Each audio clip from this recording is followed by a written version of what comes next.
Bonjour mes chers béliers, j'espère que vous allez tous très bien.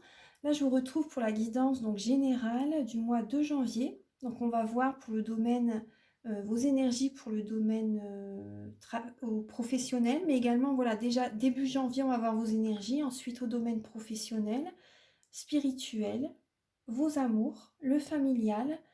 Également, là, ça va être les conseils de vos guides, votre évolution pour le mois de janvier et fin janvier, votre énergie.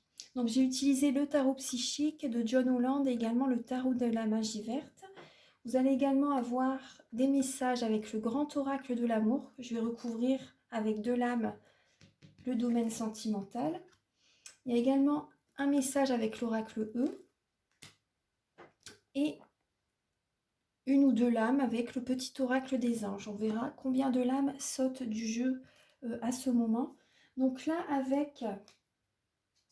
vous avez besoin de repos, les béliers, j'ai l'impression. Ouais. Vous avez besoin de prendre du repos, parce que là, j'ai le 4 d'épée aussi qui est là. Vous avez besoin de vous reposer pour justement garder la forme, en fait. Pour garder du peps, pour garder de l'énergie, en fait. Vous avez besoin, parce qu'il y a un nouveau commencement qui arrive et vous avez besoin d'y aller vraiment doucement à votre rythme, de méditer aussi parce qu'il y a des décisions à prendre et vous avez besoin de prendre votre temps pour choisir en sagesse le chemin à prendre, la direction à prendre. Vous voyez? Donc là, vraiment, prenez votre temps pour réfléchir. Vous avez besoin d'y aller doucement, d'être zen, en fait, pour savoir vraiment quelle est la direction. Pour recevoir les messages de l'univers, de la source, par rapport à vos croyances, voyez, peu importe, vous avez besoin d'être détendu pour accueillir l'information, en fait, le message, la bonne décision à prendre. Donc là, on va voir un petit peu. Alors, pour le mois, alors début janvier, vous vous avez l'énergie de l'empereur. L'énergie de l'empereur. Donc là, ça parle de stabilité, de leadership, d'être indépendant, comment dire, ça parle aussi de créativité, d'organisation, excusez-moi, de concrétisation, pardon, voilà, c'est ça, de concrétisation par rapport à des projets. Vous avez besoin de libérer le chakra de la gorge aussi, les béliers, début janvier.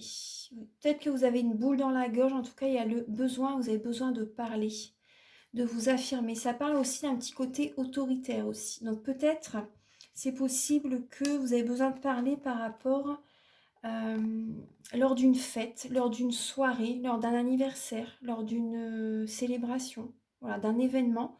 Il y a peut-être des mots qui ont besoin de sortir, c'est possible. Donc faites attention aussi, moi là ce que je ressens aussi, bon après voilà, prenez ce message si ça vous parle, hein, bien sûr je porte surtout pas de jugement, mais peut-être que certaines personnes lors d'une soirée, c'est vrai que des fois, si, par exemple, avec l'alcool, des fois, c'est vrai qu'on a le verbe, le mot un peu plus autoritaire. C'est possible. Il y a des choses, des fois, qui sortent. Euh, voilà. Donc, bon, faites attention à ça quand même. Mais bon, après, des fois, il y a des mots qui sont dits, ils doivent sortir, hein.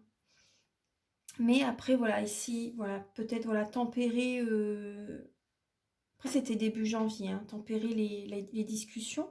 Mais il y a des mots que vous avez besoin d'exprimer en tout cas. Peut-être lors d'un anniversaire qu'il y a ces mots qui vont sortir. Après, ça peut parler également pour certaines personnes de triangulaire, d'une troisième personne. Et vous avez besoin vous allez peut-être le dire, soit c'est vous qui avez peut-être une troisième personne, rencontré quelqu'un, c'est possible. Ou soit, par exemple, vous avez été blessé parce que votre partenaire a rencontré quelqu'un aussi. Bon, après, voilà, c'est pas tout le monde, hein, bien sûr, hein. Là, c'est juste... voilà, donc... ensuite, là, vous avez donc l'empereur, la lame de l'empereur. Donc oui, ça parle quand même d'autorité, de vouloir aussi dire vraiment, voilà, dire vraiment ce que vous voulez entreprendre comme projet. Après aussi, ce que je ressens aussi, j'ai l'impression que vous allez mettre en place aussi un événement, une soirée. Vous avez envie d'organiser, de mettre en place un anniversaire, un baptême, un mariage, pourquoi pas. Mais vous avez envie de retrouver de la joie. Vous avez envie d'organiser une soirée, quelque chose comme ça. Il y a cette idée-là. Ensuite, alors au niveau travail, Alors vous avez le 6 de coupe. Donc là, il y a des j'ai l'impression qu'il y a des propositions qui viennent à vous par rapport à un nouveau projet. Vous avez des partenaires, des associés et la fertilité. Donc là, avec le 6 de coupe, voilà, c'est des propositions, c'est des invitations, c'est des demandes pour s'associer aussi, c'est possible. Après, c'est possible aussi, donc c'est très positif, hein, c'est la naissance d'un projet avec des partenaires avec qui vraiment il y a la confiance, il y a vraiment une bonne entente et c'est des liens qui vont